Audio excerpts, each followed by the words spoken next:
世界を愛で包むヒマラヤ大聖者ヨグマたちから、日々を懸命に生きるあなたへ言葉のプレゼント。ヨ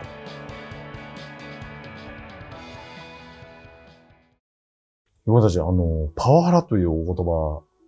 ご存知ですか？はい、聞きました。はい。ありがとうございます。今、結構社会問題とも言われているような内容なんですけれども、簡単に言うと、上司のですね、上司のような方が、こう、立場を利用して、嫌なことを部下に強要する。視聴者の方からもたくさんパワハラに対するちょっと悩み、質問がちょっと届いております。はい。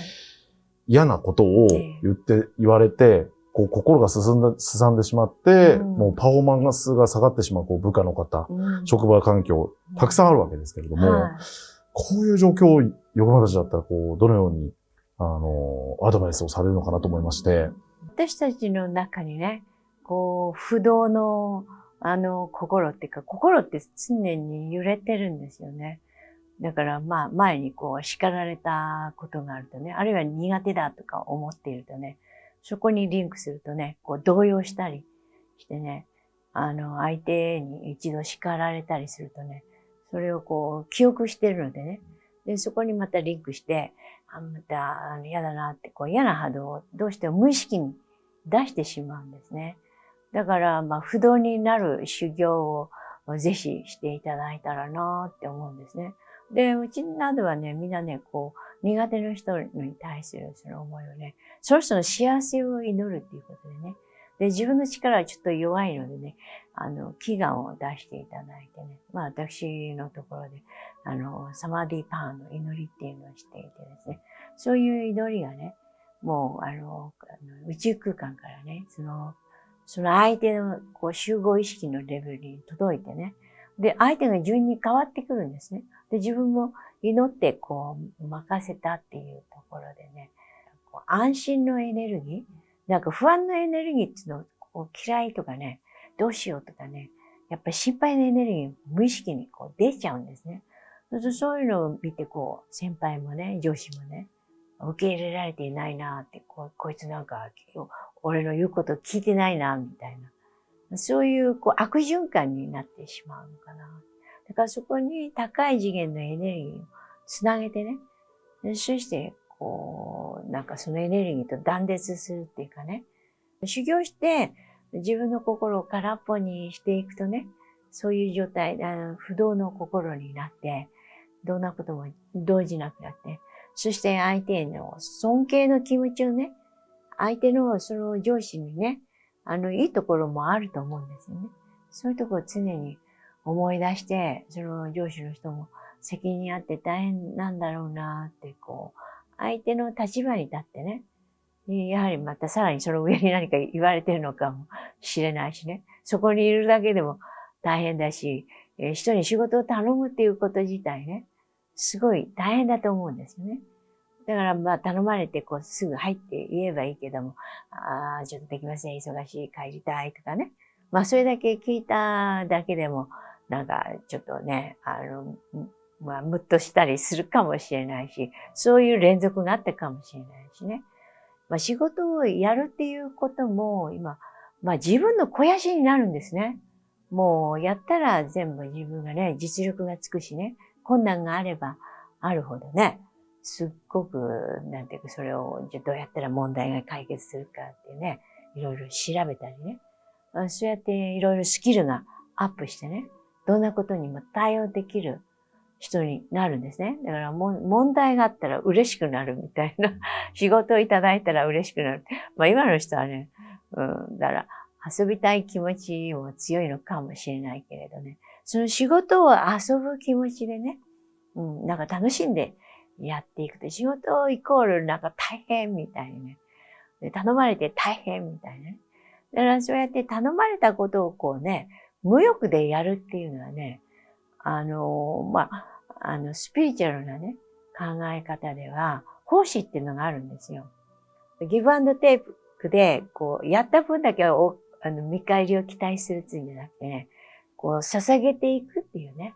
で、そういう差し出していくっていうね。そうすると、あ、よくやったなっていうことで、まあ、上司の人もね、なんか心を打たれるかもしれないし、で、やったことが自分の肥やしになるっていうかね。まあ、ちょっとそういう考え方を取り入れていただけたらいいのかなって思いますね。人は変わらないですからね。自分が変わることで、尊敬を出したりね、感謝を出したりね、まあ、そういう、なんか言われて悔しいっていう気持ちの方が強いかもしれないけれども、今日はイライラして体調が悪いのかなとか、肯定的に考えてね。それで前ちょっと親切にしてくれたことをこんくらい大きく考えて、いいところがあるから、みたいな感じでね。そういういいものをこう増幅させていくと、そこからこうリンクしてね、こういい関係になっていくのかなって思いますね。だから全て学びだと思いますのでね。そんなに無限にね、いじめないと思いますので、まあ一生懸命やっていればね、やはりそれを見て、神様が見てますからね。よくなし、もうつまり、はい。結構こう、自分の方が心の上司的な感じになるってことですね。大きく持って。そうですね。こう、すべて学びとして受け取って、さらにこの愛で返していく、感謝で返していく、恨みで返したりね、恐怖で返したりね、どうしてもそういう風になっちゃうんですね。だから、まあ、相手も人間だしね、神様の子で、まあなんか、嫌なことがあったのかなと思って、許しと、まあ深呼吸してね、そして相手のいいところをちょっと思い出して、まあ祈るっていうのがいいんですよね。最初に合唱して、心の中で合唱して、まあその人の幸せを祈ってね、そうやってこう対峙していくといいエネルギーが出てね、それでこう、なんかいい波動が出ると、向こうの人もこうきつくね、言おうと思ったのが、ちょっと、悪いけどやってくれないみたいに、ちょっと柔らかくね、なるのかなって思います。だから常にそういうね、気持ちでいい波動を出していくっていうね。で、これ手を合わせるっていうことでね、体からこう、調和が取れるのでね、心をバッて切り替えるのって難しいところがあるかもしれない。でも私のところではね、瞑想を指導してますのでね、みんなそういう風にね、なってね、人間関係どんどん良くなってるんですよ。だからそういう風にぜひね、ヒマラヤシッダー瞑想をね、やっていただけると何も怖いものがなくなってね、みんな愛おしくなってくる。みんないい人に。怯えたりね、疑ったりね、嫌いっていうのをね、出してるとね、ますますこう、それ増幅してね、なんか認められていないっていうことでね、なんか嫌なエネルギーが引き出しちゃうんですね。だから、類を友を呼ぶっていうかね、自分が変わることでね、でも相手も変わることができる。ぜひそういうこれをきっかけに、ぜひ自分を変えるっていうことで力強い存在になることができますので、これをチャンスにしていただきたいと。まだね、みんなそういう、自分をさらに素晴らしい人に変えるっていうね、そういう教えに出会ってないわけですから、まあ、ただね、こうみんながやってることを真似して頑張って生きてきたわけですよね。だからヒマラヤの教えっていうのは聖者がね、全部潜在意識を知り尽くして、どうしたら私たちはね、自分を変えて、いつもいいエネルギーを出すことができるかっていう、その本当の自然体になる、そういう修行なんですね。だからぜひやっていただきたいと思います。それでも変わらない方とかって世の中にいるかもしれないんですけど、そういった場合はどうしたらいいですかね。例えば本当暴言とか、本当にそれと性的なことを言うとか、